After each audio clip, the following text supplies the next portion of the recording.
Inflation and inflationary data over the last several weeks or even months has been impacted a great deal by energy prices, and a great deal of that is because of President Putin's invasion. I don't have an assessment from here on the European economy other than to say we know, if we look at the past several months, even before the invasion, that the GDP here and our economic growth here was higher than the rest of the world, including Europe, because of the strength of the steps the president took earlier last year. So, they will have a range of topics to discuss, including ongoing efforts to hold President Putin and the Russian leadership to account, to continue to put in place crippling sanctions, to continue to support Ukrainians as they bravely fight this war against the Russians. And they will, of course, also discuss our close cooperation on promoting economic prosperity, increasing Europe's energy security, and combating climate change, all topics that we expect to be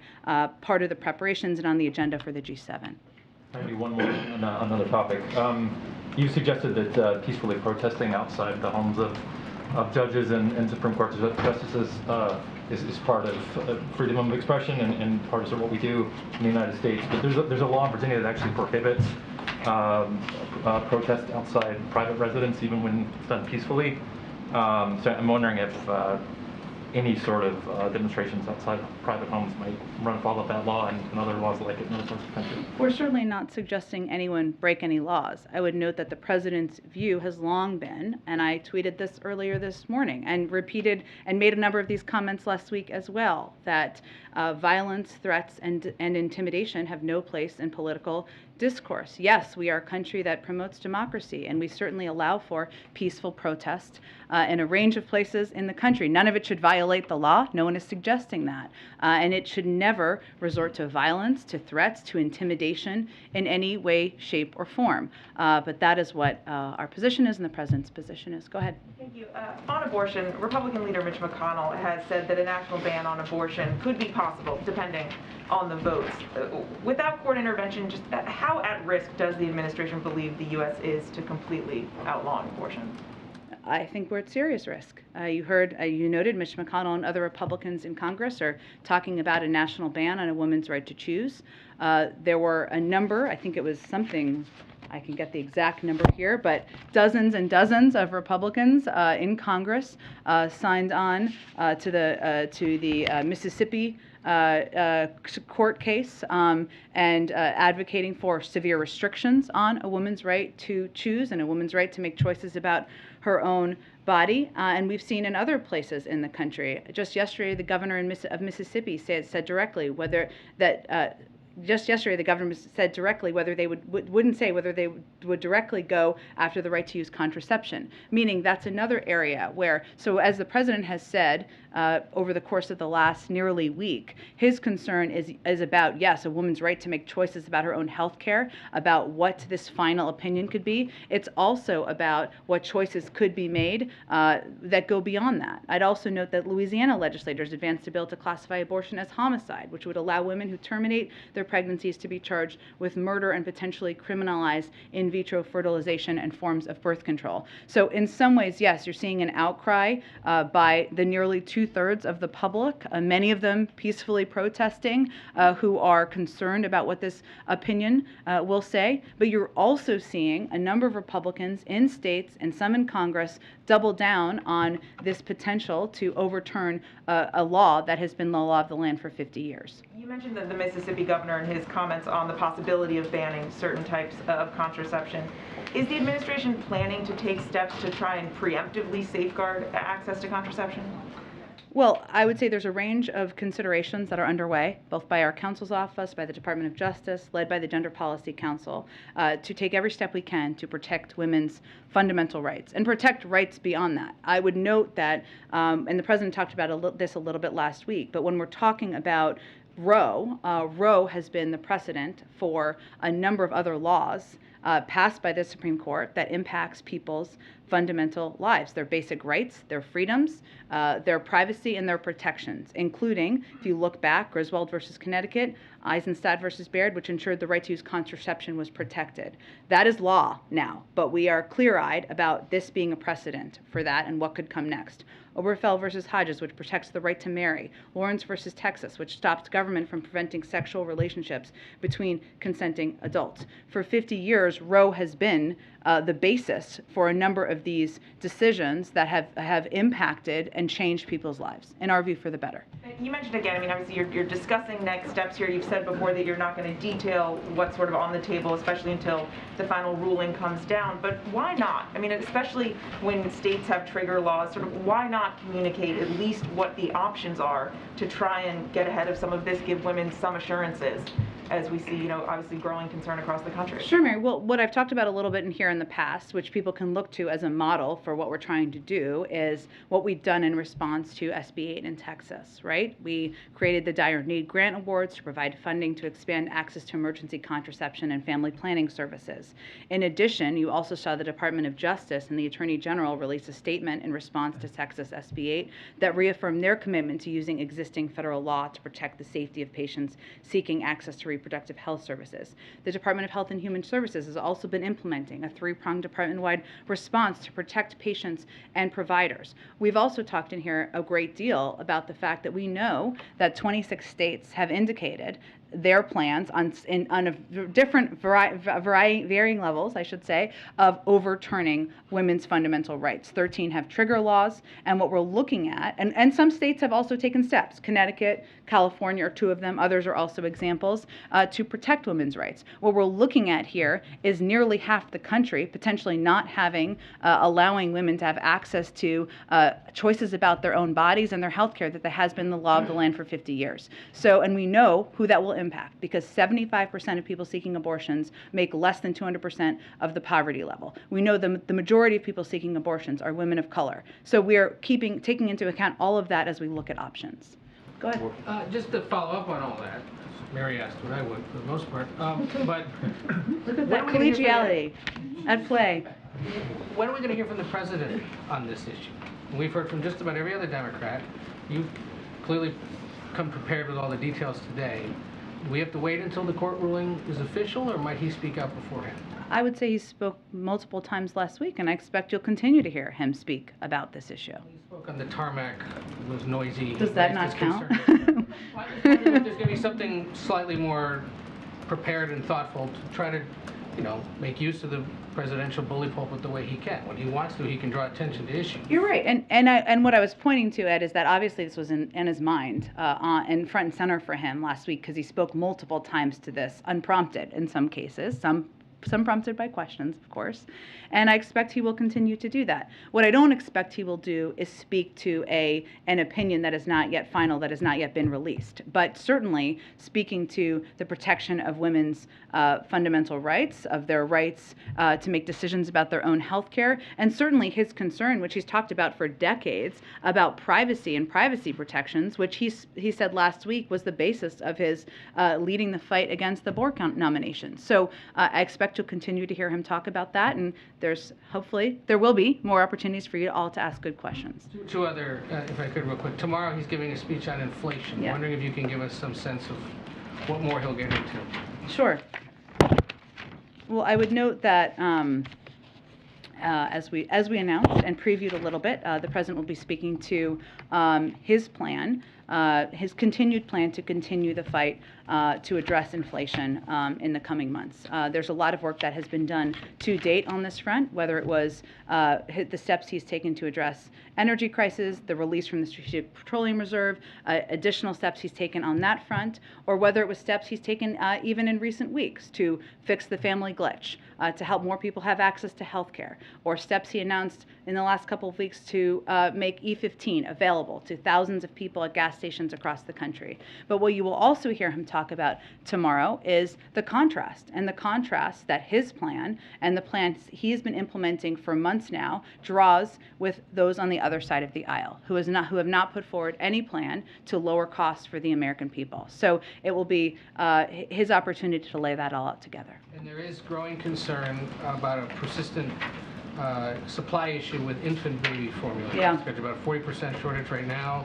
Major retailers having to limit how much people can buy, especially acute in places like Texas and Tennessee, Missouri, Iowa. This is partly an FDA issue, but it could be a Biden administration issue. I'm just wondering if you guys are planning on taking any steps to help remedy that.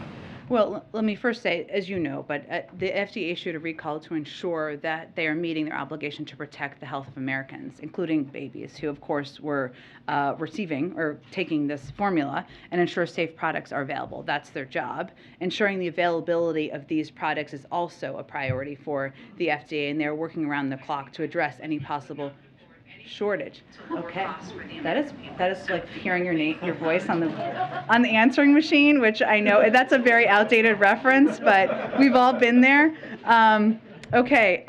So what the FDA is doing, which while they are independent, they are part of the administration, is taking a number of steps to address. That includes working with major infant formula manufacturers to ensure they're increasing production, because part of this issue is, of course, making sure there's stock on the shelves, right?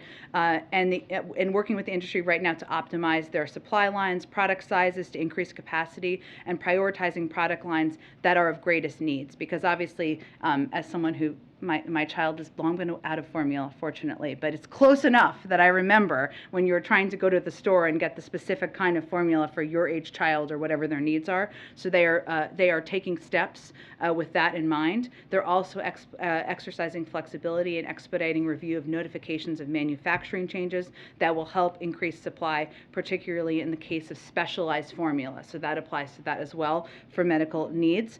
And they're also trying to streamline import-entry review processes for already notified infant formula products coming from notified foreign facilities. So what they're trying to do, in the shorthand of it, is increase supply by working with a range of manufacturers and what their capacity is to ensure that the kinds of formula that was recalled is where they're able to help ensure it's on the shelves. It isn't something that's kept in a national stockpile, you know?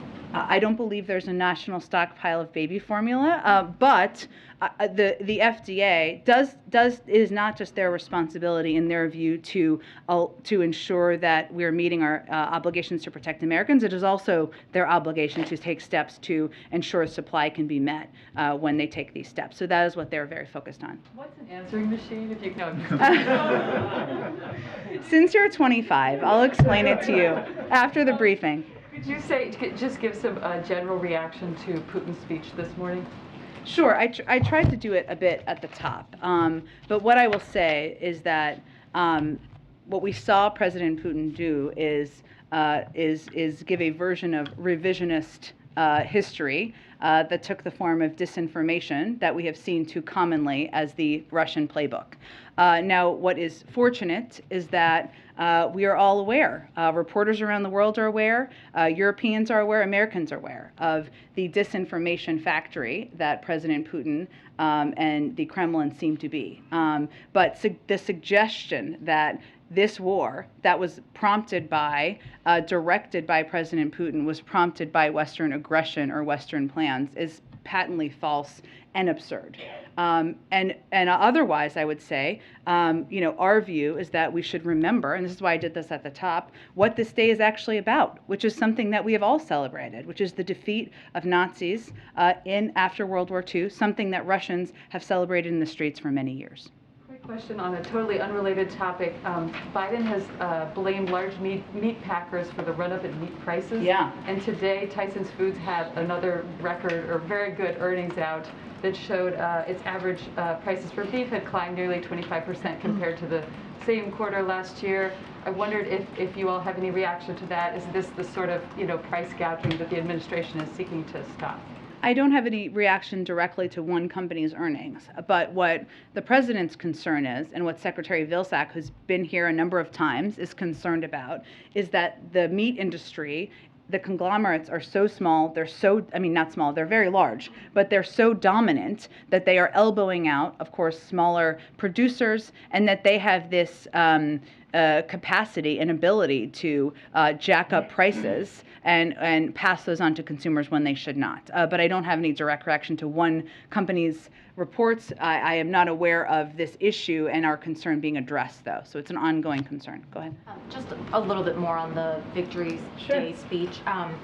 Given that he didn't really point to specific victories, and he also didn't signal, some kind of upcoming massive escalation or some pathway to ending the war, I'm just wondering if there were any takeaways for U.S. officials specifically related to the trajectory of the war from that speech? I would say what we're watching closely is what we're seeing on the ground. And what we're seeing on the ground is the right now, a great deal of the war, as you all know, and my colleagues at the Department of Defense have briefed on this, even as recently as this morning, has obviously moved more to the east, and that terrain is very different. The Donbass is a lot more flat. It's little small villages. It's very different from what we were seeing in Kyiv. That is a terrain that the Ukrainians know well. And what we look at as we look to the totality of the country, and if we go back to mid-February when President Putin was giving speeches basically declaring he was going to subsume Ukraine, take over the country, the territorial integrity of the country, and go beyond that, that is exactly not what's happening today. President Putin and the Russians are not marching through Kyiv. They are struggling to fight in other parts of the country, and the Ukrainians are bravely and courageously fighting every day. So we look at what's happening on the ground, though it is important to note and to call out the revisionist history that we saw in this speech, and the fact that any such statements that we've seen for months from President Putin, that the war was prompted by the West, is just patently false and inaccurate, and we can't state that too often. And on the First Lady's trip to Ukraine, is there anything more you can share? You talked a little bit about why she wanted to choose Mother's Day to travel into Ukraine. In terms of sort of the security concerns, which you've talked about a lot, how were you all able to get to a point where you could feel confident, the president could feel confident that she would be totally safe? I'm not going to get into behind-the-scenes security concerns or considerations. Obviously, she would not have gone if we did not feel comfortable with the security arrangements. I will note that she went there, as you said, because she wanted to go on Mother's Day because she thought it was important to show the Ukrainian people that the war has to stop, that the war has been brutal, and that the people of the United States stand with the people of Ukraine. That's why she went yesterday, and to show that the hearts of the American people are with the mothers of Ukraine. She also, of course, she's been back now, and she's had an opportunity to speak with the president, and has conveyed, she said this publicly, directly to him, what she saw on the ground, the need to support the people of Ukraine. She saw the horrors and the brutality that the people she met had experienced, and that was something she conveyed directly to him. But in terms of security, obviously we have a range of security considerations we make, and I'm not going to get into detail those from here, though. Just have a quick COVID question. Sure. The warning about the 100 million potential COVID infections by the fall and winter if new COVID funding isn't approved. Dr. Jha has said that this is based on a range of internal and external models. Could the White House point us to which specific models were used to get to that number? There are a range of, as he said, internal and external models. Well within that range is that number. The point he was making is that we know what we need to do. We have put out an entire playbook to address the pandemic, to help a preparedness plan, to ensure Americans are protected and that we stay on the front foot in our fight against COVID. If we do not take action, we also know that we know that the virus is going to continue to evolve. And without us staying vigilant and prepared, like not having access to life-saving vaccines, testing, therapeutics, it has the ability to upend our lives. So he is a doctor himself, as you know, a very experienced one. He talks to a range of experts internally and externally. There's a range of models that are out there, and this is well within that range. And the point he was making is about the impact if we do not act, if Congress does not act. Would the White House be able to make Jen, public? can we spread out the questions a little bit? Can you yield to your colleagues, please? I would be happy to, but I think it would be polite if you let MJ finish her question. Several. Go ahead. Yield to her Could the White House make public the range of models so that we're able to see how we got to that 100 million infections? I'm happy to see if there's more specific data we can make available, but what I can assure you of is that Dr. Jha is a very experienced public health expert. He talks to a range of officials internally and externally. That's what he's basing it on. Let me go to the back. Go ahead. Go ahead. この度、日本に来ることに対して多くの方が感謝してます。That means many in Japan are welcoming the upcoming visit. And two quick questions. One, Japan has a population of 130 million, but only 39,000 deaths from the virus. I'm wondering if the administration is aware of that, and maybe some best practices can be studied while we're there. And second, will there be a reaffirmation of the security treaty, especially about the Senkaku Islands? And then I have one quick follow-up. Sure. Well, what I can tell you is that we will certainly be doing a formal preview of the Asia trip, probably early next week, I would expect, before the president departs. While he is there, as you know, he's going to be holding bilateral meetings, including with his counterpart from Japan, and certainly discussing the ongoing COVID pandemic and the global fight to address the pandemic will be on the agenda, and we're grateful for Japan's contribution to that. They're also going to discuss a range of security issues, enhanced economic ties, climate change. There are a lot of topics that are on the agenda for this meeting, and of course, in light of North Korea's continued destabilizing actions in the region, including the test launch recently of multiple intercontinental ballistic missiles, the president will also make clear that our commitment to the security of Republic of Korea and our Japanese allies as well, range of topics, and we will have more, I promise. Go ahead. Just follow up. I brought this up before, but many of us who were embedded during the wars, we have a lot of personal relationships with people in Afghanistan as well as Iraq. We have one family, the Asher family, that have still haven't been able to get out. Just any update on, it's been almost 8 months, and these are really people that for the their lives specific lost. family, I'm more than happy to take their information and check in with the State Department after the briefing. Go ahead. Jen, thank you. Lots of summits and meetings in the next couple of weeks, Yes. even ahead of the travel. Do you have any preview on what the president's participation will be in the COVID summit? Sure. He will be addressing the COVID summit. We are, of course, convening the COVID summit in order to have an opportunity for the global community to continue to discuss our fight against the pandemic. I would note, just to get everybody up to speed as you're preparing for your coverage, we committed to sharing 1.2 billion doses of safe, effective vaccines with the world. We're making good on that commitment. We've shipped over 530 million doses of vaccine to 115 countries around the world, over 4 times more than our next closest donor. But what we expect to be a topic, or what part of our agenda is for this meeting, is to talk about the fact that those doses are getting harder to place because countries' freezers are simply full, and we have tens of millions of unclaimed doses because countries lack the resources to build out their cold chain, which basically is their refrigeration systems, to fight disinformation and to hire vaccinators. And there are actually some good examples of where we've had funding, where we have worked with countries. So, for example, in Zambia, the U.S. government programs engaging local leaders in vaccine programs helped double vaccination rates from 12 to 22%. We know meaningful gains are possible, but part of this is also going to be an opportunity to elevate the fact that we need additional funding to continue to be a part of this effort around the world. Is it going to be a problem if over on Capitol Hill they move ahead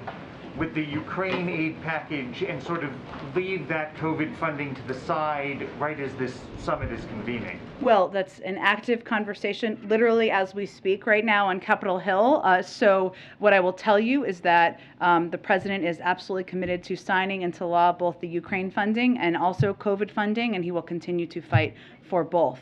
Go ahead. Thanks, Jen.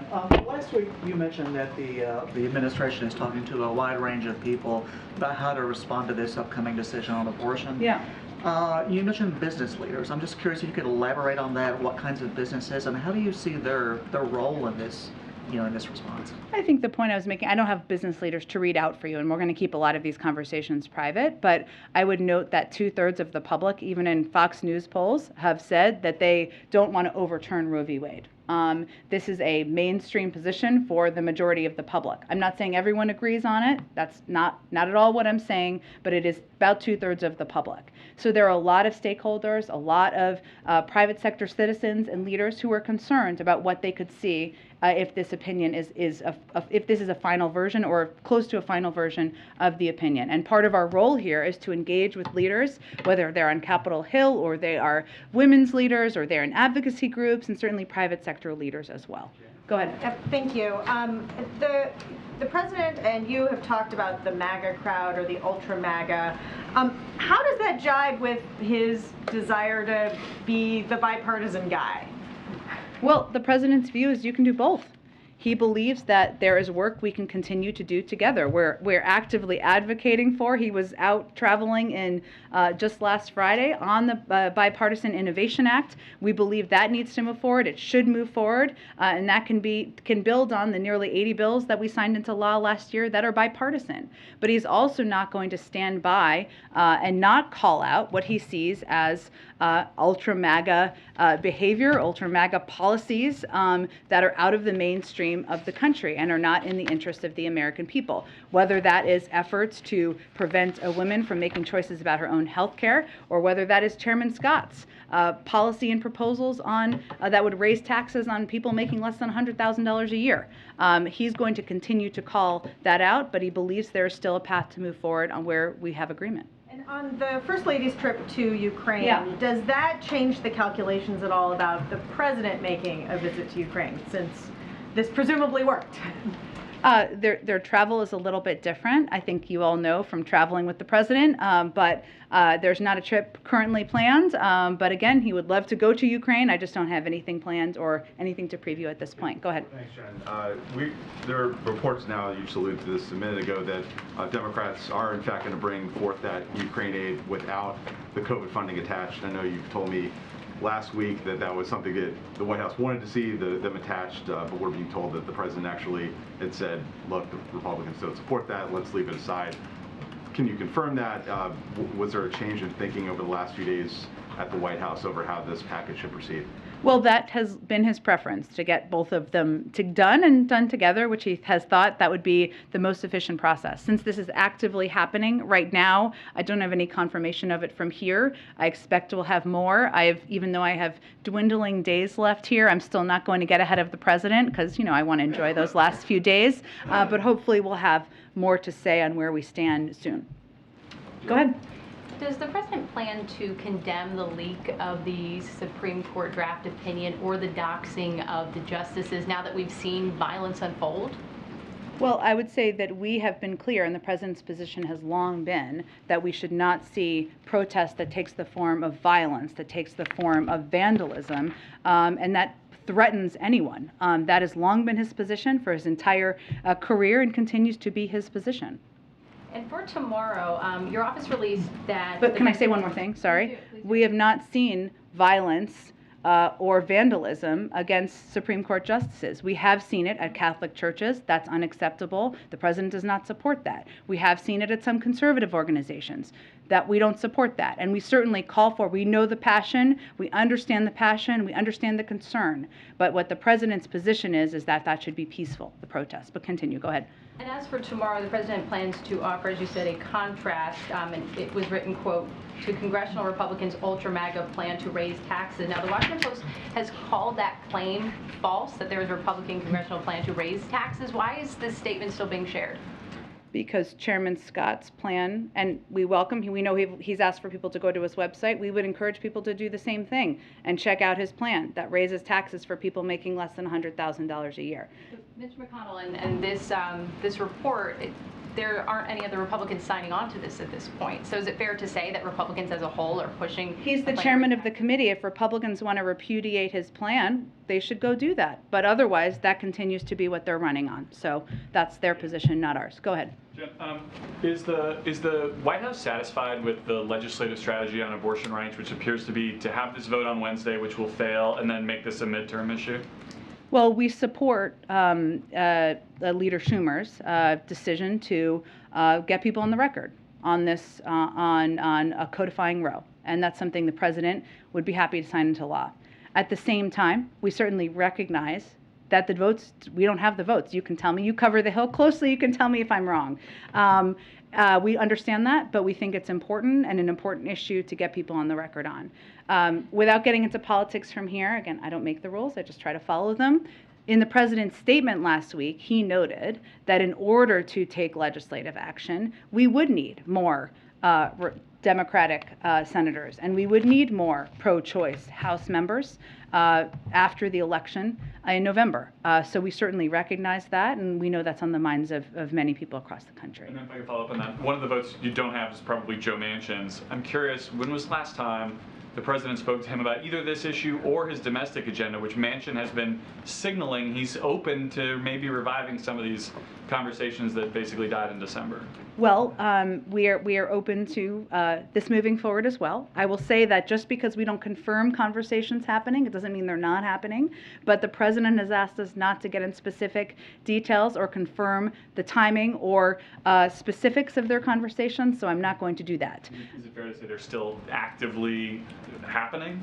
I can tell you that we are still in touch with Senator Manchin. We certainly are in touch with a range of Democrats about the need and the importance of moving forward. And as it relates to the president's remarks tomorrow, obviously moving forward with a reconciliation package that would lower costs on American people, on elder care, on health care, on child care, would be a step that would help address how inflation is impacting people across this country. So we're having a range of conversations. A lot of Democrats are having a range of conversations with each other. I'm just not going to detail them more from here.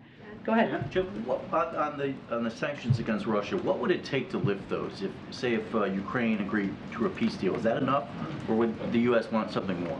I'm not going to negotiate from here on that. We do know that an end to this will require a negotiated diplomatic process, and we support that. But our role is to continue to strengthen the Ukrainians' hand, whether it's through military assistance, economic, humanitarian, continuing to keep the world united, and we're just not going to get ahead of the process. And just real quickly, back on the Rick Scott question, Senator McConnell did repudiate that plan, so how can you say it stands for what Republicans... Well, he's the chairman of the committee. I wouldn't say every Republican has repudiated.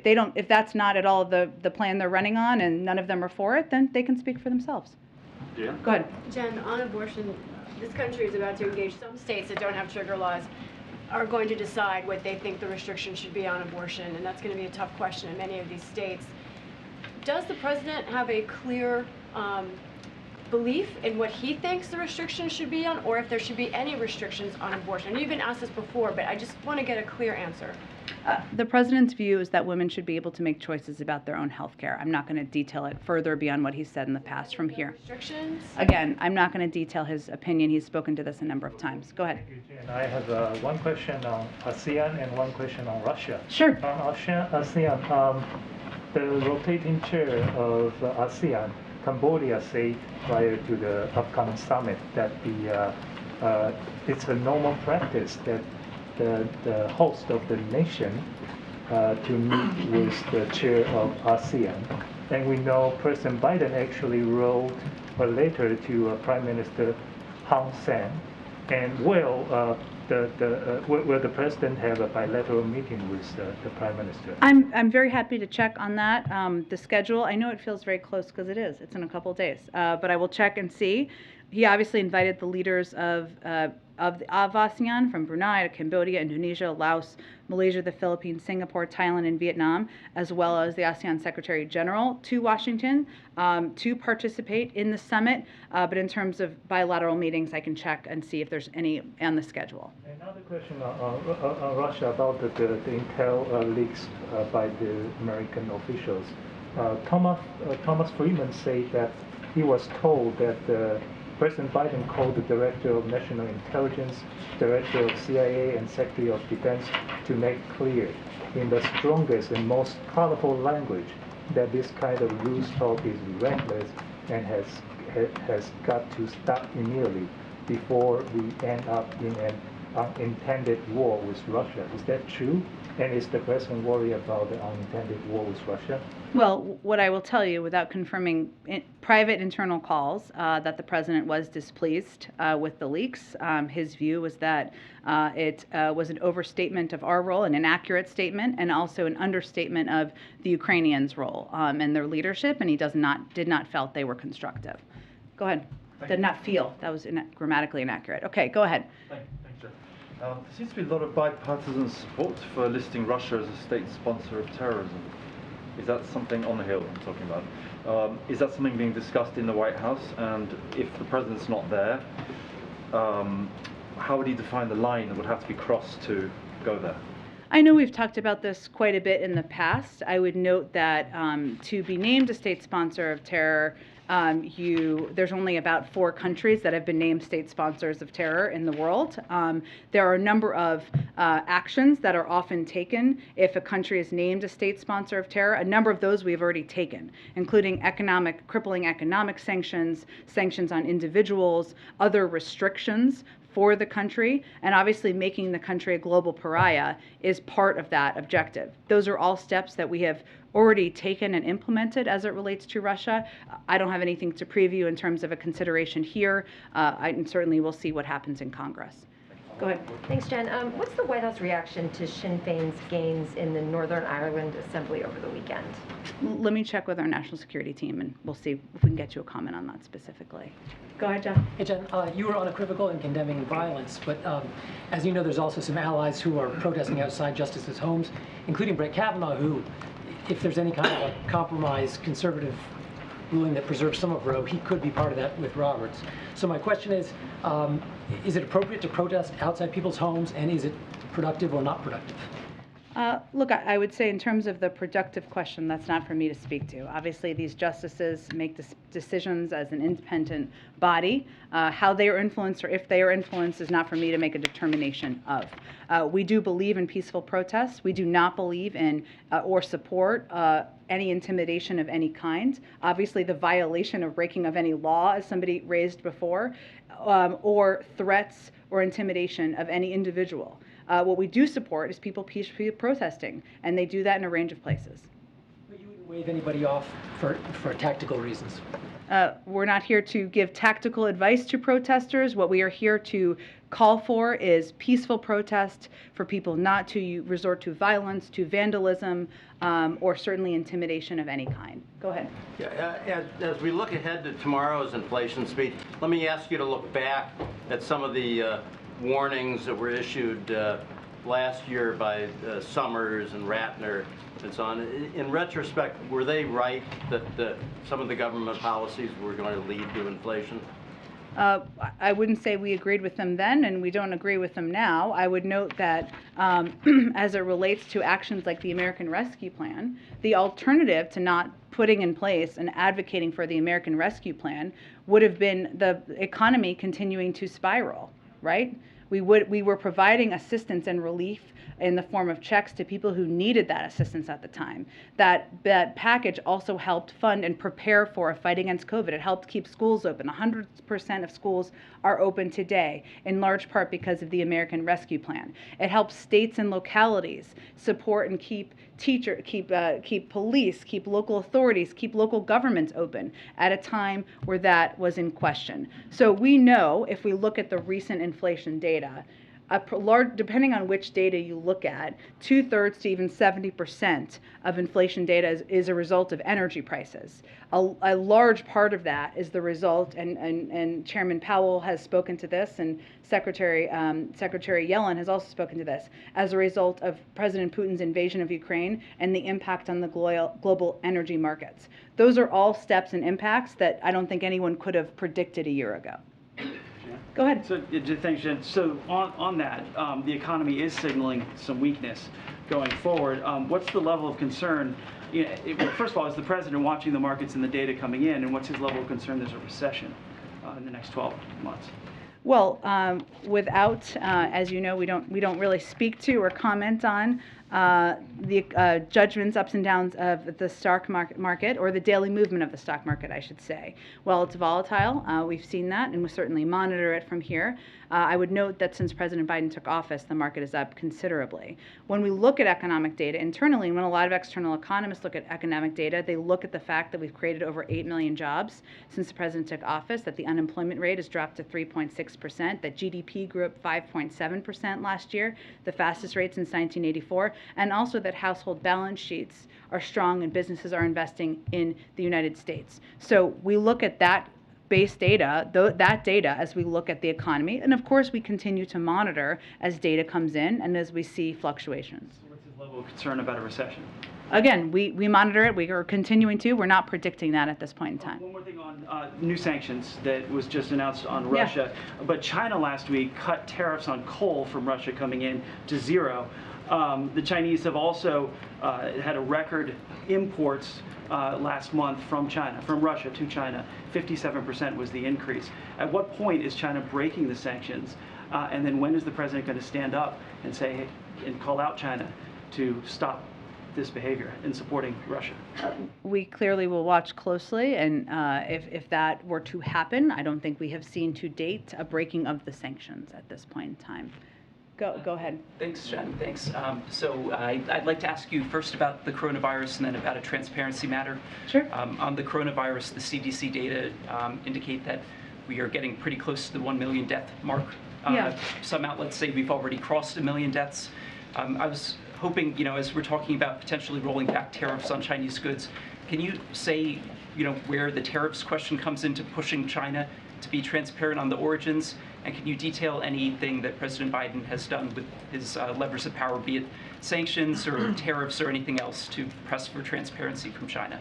Okay, there was a lot packed in there, so let me do my best here. I would say first, as you noted at the top of your question, we track the CDC data as well as Johns Hopkins data, and you are right, we are getting close to 1 million, and we will be marking that from here, and as we get closer, we'll have more to mark from here. The president has had recent engagements with President Xi, as we have had, at a very high level from a range of national security officials, and we always raise transparency in those conversations, but I don't have more to read out from those at this point in time. And what was the third part? Or tariffs, or, there's an ongoing review. I would look at it separately from the COVID deaths or from Russia. There's an ongoing review on Chinese tariffs. We've been looking at those through the prism of how they're impacting industries here in the United States. We feel that a number of them have not been constructive and have hurt, had a negative impact on a number of industries. So we're looking at and we're continuing our review of that, which is being led by our ambassador, Catherine Tai. Would tariffs be used to pressure China to be transparent, though? Is that part of the consideration at all when considering rolling them back? Well, again, we consider a range of factors as we look at the tariffs. The largest factor is the impact on the economy in a range of industries. And the transparency question I have, in 2017 and 2018, the president routed $13 million of income through S corporations. There are some ethics experts who are calling on him to divulge the specific sources of income in those revenue streams. Richard Painter, who ran for the Senate as a Democrat, has been among those who are calling for this. Will President Biden be releasing the sources of income that were in that $13 million, particularly as there's attention being paid to his son and whether he earned any money from his businesses? Well, again, the president doesn't have dealings with his family members about business, and he has released decades of tax returns, which is more than I can say for his predecessor. Go ahead. Thanks, John. I wanted to ask about North Korea. So some South Korean officials are saying that North Korea is likely to conduct another nuclear test around the time that President Biden goes to South Korea. Is the president monitoring this, and is the White House going to roll out any preemptive sanctions in the next week or so? Well, I will say we are certainly monitoring, and I would note that when the president goes to South Korea and Japan, North Korea, especially given their recent tasks, will be front and center in the agenda and discussing security in the region with them. I don't have anything to predict or preview in terms of any preemptive sanctions or actions. Just ask, the new South Korean president is coming in tomorrow, and he's expected to take a much more hawkish stance on China and North Korea compared to his predecessor, who wanted to really work closely with North Korea. So does the White House welcome this kind of new hawkish stance against the two countries? The president looks forward to having a conversation with him about security in the region and, of course, denuclearization of the peninsula. Go ahead. Thank you so much. Just a Last few one. Go ahead. follow-up Yeah. questions. About the Cambodian Prime Minister. Sure. He's been in power since 1985, which is the last time answering machines were a thing. Yeah. More recently than that, I would say, but He's been accused of corruption, yes. of violence, of repression. This is the first time he's come to the White House. How does the White House respond to criticism that by allowing him in here and meeting with him, you're legitimizing that? I would say that the president has never held back in raising concerns about human rights when he has conversations with leaders where that's relevant.